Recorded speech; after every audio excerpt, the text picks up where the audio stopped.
এবারের রোজারিতে আমার দুটো সিনেমা রিলিজ হচ্ছে, প্রেশার কুকার এবং পিনিক। ইতিমধ্যেই সেগুলোর ফার্স্ট লুক এসছে, টিজার এসে পড়েছে। ভীষণ ভালোবাসা পাচ্ছি আপনাদের কাছ থেকে। প্রেশার কুকার নিয়ে যদি বলি, প্রেশার কুকারের যিনি ডিরেক্টর, অনেক জনপ্রিয় একজন ডিরেক্টর রায়হান রাফি ভাইয়া, ওনার পরিচালনায় এবং এখানে নারীদের জীবন নিয়ে সেই স্ট্রাগলটা দেখানো হবে এবং আমি আশাবাদী যে এরকম ধরনের সিনেমা বাংলাদেশ ফিল্ম ইন্ডাস্ট্রিতে হয়নি। কারণ প্রথমত এটা নারী কেন্দ্রিক সিনেমা তো অনেক হয়েছে আমাদের ফিল্ম ইন্ডাস্ট্রিতে, কিন্তু এখানকার যে জীবনগুলো দেখানো হবে সবাই সবার সাথে রিলেট করতে পারবে। আর আমার ক্যারেক্টারটাও অনেক বেশি পরিচিত লাগবে সব নারীদের কাছে। তাদের অনেক চাওয়া না পাওয়া, ক্ষোভ, দুঃখ, ভালোবাসা সবকিছু মিলে, বেশি কিছু বলবো না, সেটা আমাদের ডিরেক্টরাই বলবেন।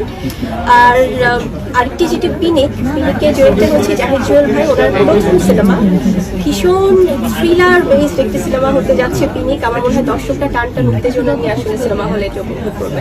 তো আমি সবাইকে অনুরোধ করবো, আপনারা প্লিজ রোজা শেষে যখনই ঈদ চলে আসবে, আপনারা পরিবার সহ আপনাদের সেই সুন্দর সময়টা বের করে সিনেমা হলে গিয়ে প্রেশার কুকার এবং পিনিক দেখবেন এবং অবশ্যই আমাদের বাংলা সিনেমাকে সাপোর্ট করবেন।